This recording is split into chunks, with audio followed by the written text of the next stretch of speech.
bienvenue à Arles qui accueille depuis 1970 les rencontres internationales de la photographie. Pendant des décennies, ce festival, comme d'autres, était largement dominé par les hommes. Mais depuis quelques années, une forme de parité est visée, à la fois pour refléter la scène émergente, mais également pour réhabiliter les pionnières. C'est le thème de ce numéro spécial d'Actuel sur les femmes photographes.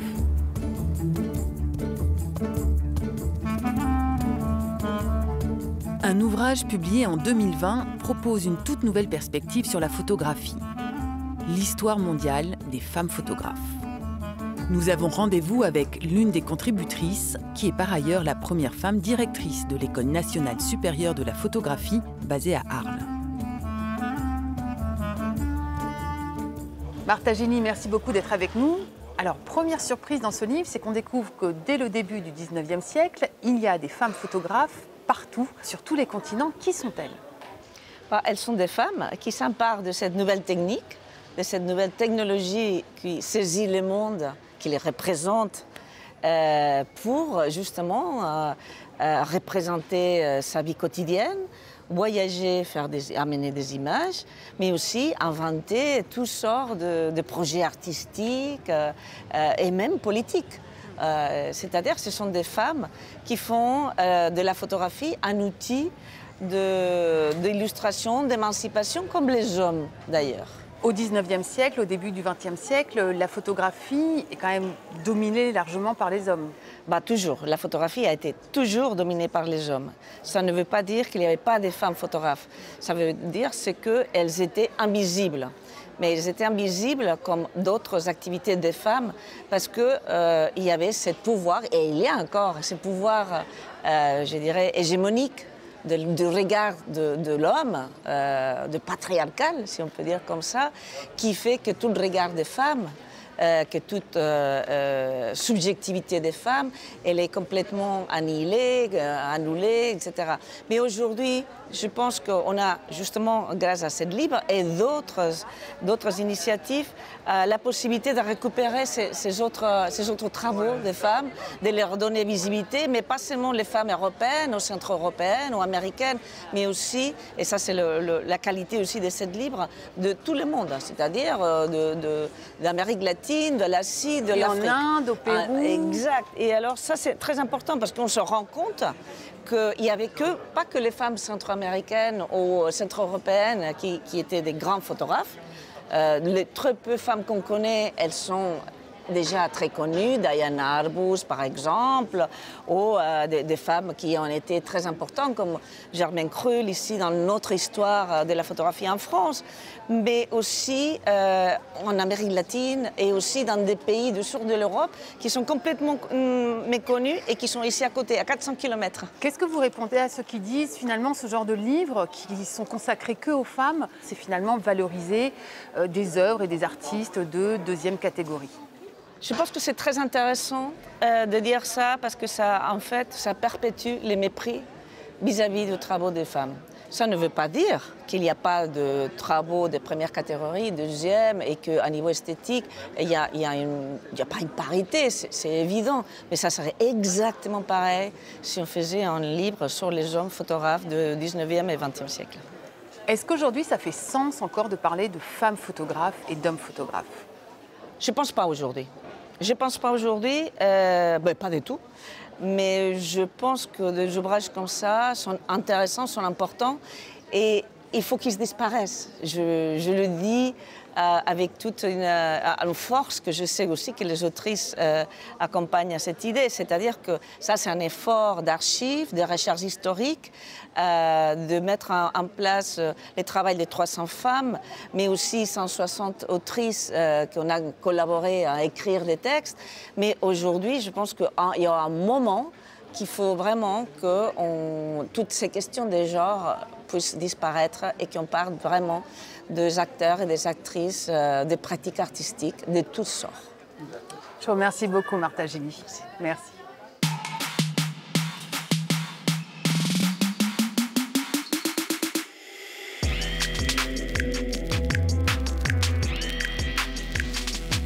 La jeune scène photographique est en pleine ébullition avec autant de talents masculins que féminins.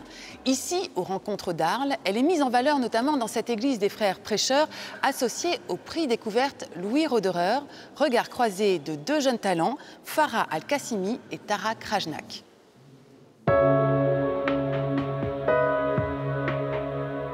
I was thinking about the history of photography as a woman of color. How much of the history of photography is presented as kind of a parade of white father figures. And I wanted to really think about how I could engage with that history as a woman of color. And when I was looking more closely at Weston's work, I noticed that many of his models were women. They were also his students and many times his collaborators and his lovers. And many of them are unnamed. So I started putting myself in their positions, reenacting their poses, and also performing as both photographer and subject. So in a way, I'm pointing to myself as, you know, the master rewriting history, writing myself into this canonical work, but also kind of bringing forward those women who were sort of eliminated from the history of photography.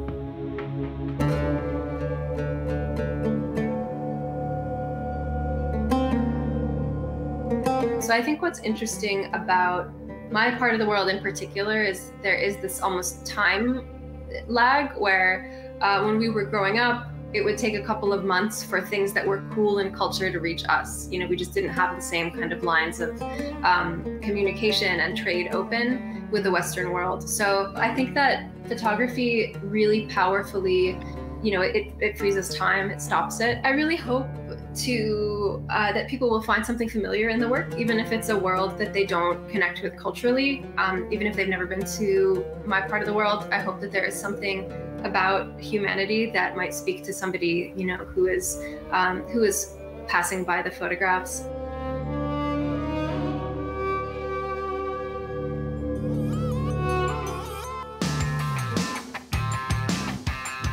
Longtemps, l'image des femmes a été forgée par le regard masculin, avec son lot de clichés et de représentations sexualisées.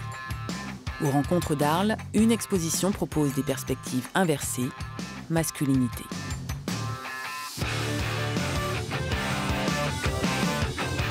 Alona Pardo, merci beaucoup d'être avec nous. Alors, quelle est l'idée de cette exposition masculinité ?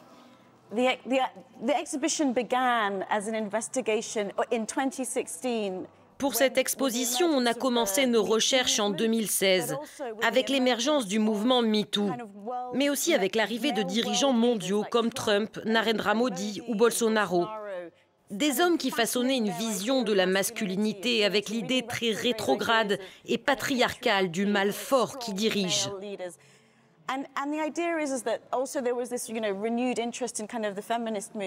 Il y avait aussi ce renouvellement intéressant du mouvement féministe. Et je voulais comprendre quel était notre point de comparaison, ce contre quoi on se bat pour l'égalité. L'hégémonie de la masculinité, la domination très patriarcale, très traditionnelle, très genrée de l'homme blanc est perçue comme stable, constante et immuable.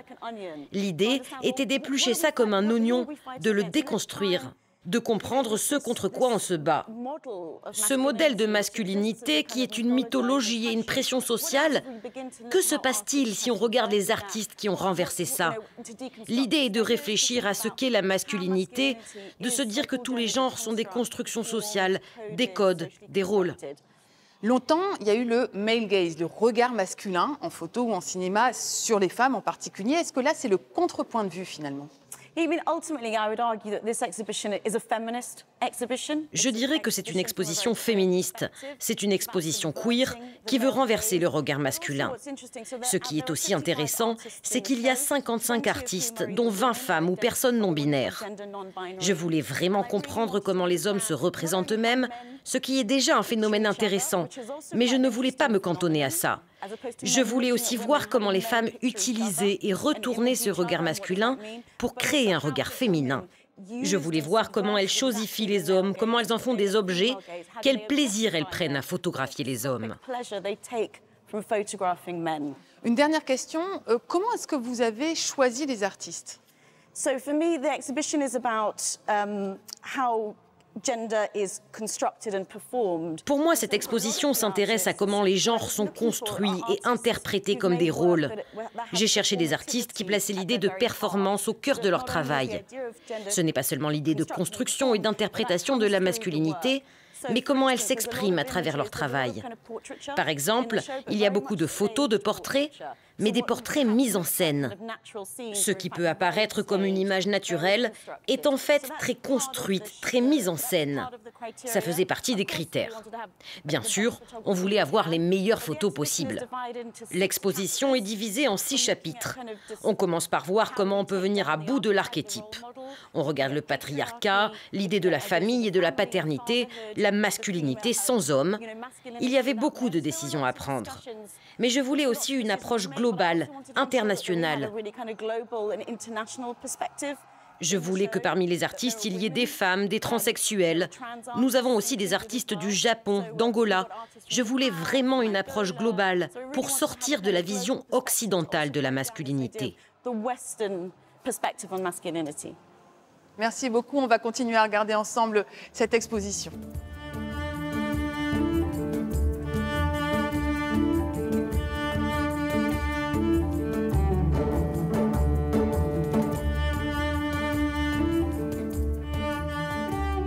Voilà, c'est la fin de ce numéro spécial d'Actuel sur les femmes photographes. On ne peut se quitter sans l'attraction phare d'Arles, la Fondation Nouma de Maya Hoffman.